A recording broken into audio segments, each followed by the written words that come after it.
ہے۔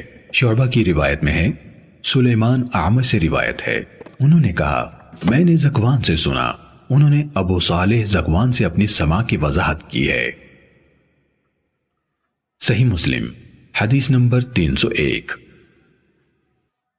معاویہ بن سلام دمشقی نے یحییٰ بن ابی کثیر سے روایت کی کہ ابو قلابہ نے انہیں خبر دی کہ حضرت ثابت بن ضحاک رضی اللہ عنہ نے ان کو خبر دی کہ انہوں نے حدیبیہ کے مقام پر درخت کے نیچے رسول اللہ صلی اللہ علیہ وسلم سے بیعت کی، اور یہ کہ آپ صلی اللہ علیہ وسلم نے فرمایا جس شخص نے اسلام کے علاوہ کسی اور مذہب پر ہونے کی پختہ قسم کھائی اور جس بات پر اس نے قسم کھائی اس میں وہ جھوٹا تھا تو وہ ویسا ہی ہے جیسا اس نے کہا، یعنی اس کا عمل ویسا ہی ہے، اور جس نے اپنے آپ کو کسی چیز سے قتل کیا قیامت کے دن اس کو اسی چیز سے عذاب دیا جائے گا، اور کسی شخص پر اس چیز کی نظر پوری کرنا لازم نہیں جس کا وہ مالک نہیں۔ صحیح مسلم حدیث نمبر 302۔ ہشام دستوائی نے یحییٰ بن ابی کثیر سے سابقہ سند کے ساتھ حدیث سنائی کہ حضرت ثابت بن ضحاک رضی اللہ عنہ نے نبی صلی اللہ علیہ وسلم سے روایت کی کہ آپ صلی اللہ علیہ وسلم نے فرمایا جس چیز کا انسان مالک نہیں ہے اس کے بارے میں مانی ہوئی نظر اس کے ذمے نہیں ہے۔ مومن پر لعنت بھیجنا گناہ کے اعتبار سے اس کے قتل کے مترادف ہے، اور جس نے کسی چیز سے اپنے آپ کو قتل کیا قیامت کے دن اسی چیز سے اس کو عذاب دیا جائے گا، اور جس نے مال میں اضافے کے لیے جھوٹا دعویٰ کیا اللہ تعالیٰ اس کے مال کی قلت ہی میں اضافہ کرے گا، اور جس نے ایسی قسم جو فیصلے کے لیے ناگزیر ہو جھوٹی کھائی اس کا بھی یہی حال ہوگا۔ صحیح مسلم حدیث نمبر 303۔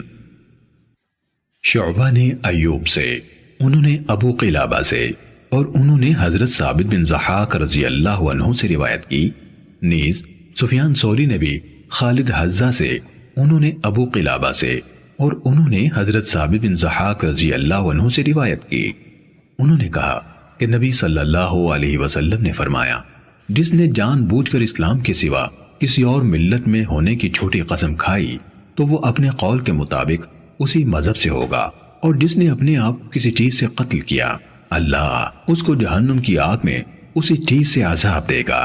یہ سفیان کی بیان کردہ حدیث ہے، اور شعبہ کی روایت یوں ہے کہ رسول اللہ صلی اللہ علیہ وسلم نے فرمایا جس نے اسلام کے سوا کسی اور ملت میں ہونے کی جھوٹی قسم کھائی، اس روایت میں جان بوجھ کر کے الفاظ نہیں تو وہ اسی طرح ہے جس طرح اس نے کہا ہے، اور جس نے اپنے آپ کو کسی چیز سے ذبح کر ڈالا اسے قیامت کے دن اسی چیز سے ذبح کیا جائے گا۔ صحیح مسلم حدیث نمبر 304۔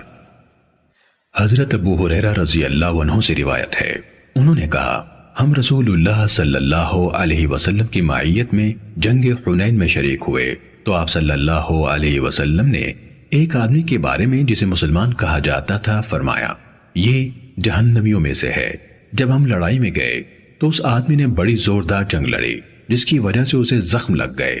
اس پر آپ صلی اللہ علیہ وسلم کی خدمت میں عرض کی گئی اے اللہ کے رسول، وہ آدمی جس کے بارے میں آپ نے ابھی فرمایا تھا وہ جہنمیوں میں سے ہے، اس نے تو آج بڑی شدید جنگ لڑی ہے اور وہ مر چکا ہے۔ تو رسول اللہ صلی اللہ علیہ وسلم نے فرمایا آگ کی طرف جائے گا۔ بعض مسلمان آپ کے اس فرمان کے بارے میں شک و شبہ میں مبتلا ہونے لگے کہ ایسا جاں نثار کیسے دوزخی ہو سکتا ہے۔ لوگ اسی حالت میں تھے کہ بتایا گیا وہ مرا نہیں لیکن اسے شدید زخم لگے ہیں۔ جب رات پڑی تو وہ اپنے زخموں پر صبر نہ کر سکا، اس نے خودکشی کر لی۔ آپ کو اس کی اطلاع دی گئی تو آپ صلی اللہ علیہ وسلم نے فرمایا اللہ سب سے بڑا ہے، میں گواہی دیتا ہوں کہ میں اللہ کا بندہ اور اس کا رسول ہوں۔ پھر آپ صلی اللہ علیہ وسلم نے بلال رضی اللہ عنہ کو حکم دیا تو انہوں نے لوگوں میں اعلان کیا یقیناً اس جان کے سوا کوئی جنت میں داخل نہ ہوگا جو اسلام پر ہے، اور بلا شبہ اللہ برے لوگوں سے بھی اس دین کی تائید کراتا ہے۔ صحیح مسلم حدیث نمبر 305۔ حضرت سہل بن سعد سعدی رضی اللہ عنہ سے روایت ہے کہ رسول اللہ صلی اللہ علیہ وسلم اور مشرکوں کا آمنا سامنا ہوا اور جنگ شروع ہو گئی۔ پھر رسول اللہ صلی اللہ علیہ وسلم اپنی لشکرگاہ کی طرف پلٹے اور فریق ثانی اپنی لشکرگاہ کی طرف مڑا۔ رسول اللہ صلی اللہ علیہ وسلم کا ساتھ دینے والوں میں سے ایک آدمی تھا جو دشمنوں کی صفوں سے الگ رہ جانے والوں کو نہ چھوڑتا، ان کا تعاقب کرتا اور انہیں اپنی تلوار کا نشانہ بنا دیتا۔ لوگوں نے کہا، آج ہم میں سے فلاں نے جو کر دکھایا کسی اور نے نہیں کیا۔ اس پر رسول اللہ صلی اللہ علیہ وسلم نے فرمایا، لیکن واقعہ یہ ہے کہ یہ شخص اہل جہنم میں سے ہے۔ لوگوں میں سے ایک آدمی کہنے لگا، میں مستقل طور پر اس کے ساتھ رہوں گا۔ سہل رضی اللہ عنہ نے کہا، وہ آدمی اس کے ہمراہ نکلا، جہاں وہ ٹھہرتا وہیں یہ ٹھہر جاتا، اور جب وہ اپنی رفتار تیز کرتا تو اس کے ساتھ یہ بھی تیز چل پڑتا۔ آخرکار وہ آدمی شدید زخمی ہو گیا۔ اس نے جلد مر جانا چاہا تو اس نے اپنی تلوار کا اوپر کا حصہ یعنی تلوار کا دستہ زمین پر رکھا اور اس کی دھار اپنی چھاتی کے درمیان رکھی، پھر اپنی تلوار سے اپنا پورا وزن ڈال کر خودکشی کر لی۔ وہ پیچھا کرنے والا آدمی رسول اللہ صلی اللہ علیہ وسلم کے پاس آیا اور عرض کی، میں گواہی دیتا ہوں کہ آپ اللہ کے رسول ہیں۔ آپ صلی اللہ علیہ وسلم نے پوچھا، کیا ہوا؟ تو اس نے کہا، وہ آدمی جس کے بارے میں آپ نے ابھی بتایا تھا کہ وہ دوزخی ہے اور لوگوں نے اسے غیر معمولی بات سمجھا تھا، اس پر میں نے لوگوں سے کہا، میں تمہارے لیے اس کا پتہ لگاؤں گا۔ میں اس کے پیچھے نکلا یہاں تک کہ وہ شدید زخمی ہو گیا اور اس نے جلدی مر جانا چاہا تو اس نے اپنی تلوار کا اوپر کا حصہ یعنی دستہ زمین پر اور اس کی دھار چھاتی کے درمیان رکھی، پھر اس پر اپنا پورا بوجھ ڈال دیا اور خود کو مار ڈالا۔ اس پر رسول اللہ صلی اللہ علیہ وسلم نے فرمایا، لوگوں کو نظر آتا ہے کہ کوئی آدمی جنتیوں کے سے کام کرتا ہے حالانکہ وہ دوزخی ہوتا ہے، اور لوگوں کو نظر آتا ہے کہ کوئی آدمی دوزخیوں کے سے کام کرتا ہے حالانکہ وہ جنتی ہوتا ہے۔ صحیح مسلم حدیث نمبر 306۔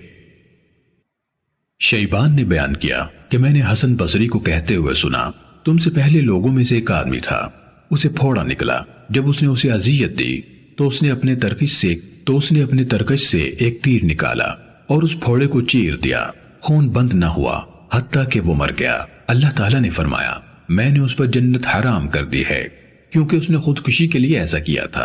پھر حسن نے مسجد کی طرف اپنا ہاتھ اونچا کیا اور کہا، ہاں اللہ کی قسم، یہ حدیث مجھے جندب رضی اللہ عنہ نے رسول اللہ صلی اللہ علیہ وسلم سے روایت کرتے ہوئے اسی مسجد میں سنائی تھی۔ صحیح مسلم حدیث نمبر 307۔ شیبان کے بجائے جریر نے بیان کیا کہ میں نے حسن کو کہتے ہوئے سنا، ہمیں جندب بن عبداللہ بجلی رضی اللہ عنہ نے اسی مسجد میں یہ حدیث سنائی۔ نہ ہم بھولے ہیں اور نہ ہمیں یہ خدشہ ہے کہ جندب نے رسول اللہ صلی اللہ علیہ وسلم پر جھوٹ باندھا ہے۔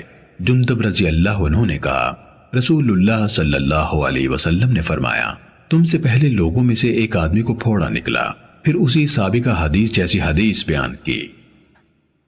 صحیح مسلم حدیث نمبر 308۔ حضرت عبداللہ بن عباس رضی اللہ عنہما نے کہا، مجھے حضرت عمر بن خطاب رضی اللہ عنہ نے حدیث سنائی، کہا، خیبر کی جنگ کا دن تھا، نبی صلی اللہ علیہ وسلم کے کچھ صحابہ آئے اور کہنے لگے، فلاں شہید ہے، فلاں شہید ہے، یہاں تک کہ ایک آدمی کا تذکرہ ہوا تو کہنے لگے وہ شہید ہے۔ رسول اللہ صلی اللہ علیہ وسلم نے فرمایا، ہرگز نہیں، میں نے اسے ایک دھاری دار چادر یا عبا چوری کرنے کی بنا پر آگ میں دیکھا ہے۔ پھر رسول اللہ صلی اللہ علیہ وسلم نے فرمایا، اے خطاب کے بیٹے، جا کر لوگوں میں اعلان کر دو کہ جنت میں مومنوں کے سوا کوئی داخل نہ ہوگا۔ انہوں نے کہا، میں باہر نکلا اور لوگوں میں اعلان کیا، متنبہ رہو، جنت میں مومنوں کے سوا اور کوئی داخل نہ ہوگا۔ صحیح مسلم حدیث نمبر 309۔ حضرت ابو ہریرہ رضی اللہ عنہ سے روایت ہے، انہوں نے کہا، ہم نبی صلی اللہ علیہ وسلم کی معیت میں خیبر کی طرف نکلے، اللہ نے ہمیں فتح عنایت فرمائی، غنیمت میں ہمیں سونا یا چاندی نہ ملا، غنیمت میں سامان، غلہ اور کپڑے ملے، پھر ہم وادی القریٰ کی طرف چل پڑے۔ رسول اللہ صلی اللہ علیہ وسلم کے ساتھ آپ کا ایک غلام تھا جو جزام قبیلے کے ایک آدمی نے، جسے رفاعہ بن زید کہا جاتا تھا اور جزام کی شاخ بنو زبیب سے اس کا تعلق تھا، آپ کو ہبہ کیا تھا۔ جب ہم نے اس وادی میں پڑاؤ کیا تو رسول اللہ صلی اللہ علیہ وسلم کا یہ غلام آپ کا پالان کھولنے کے لیے اٹھا، اسے دور سے تیر کا نشانہ بنایا گیا اور اسی سے اس کی موت واقع ہو گئی۔ ہم نے کہا، اے اللہ کے رسول، اسے شہادت مبارک ہو۔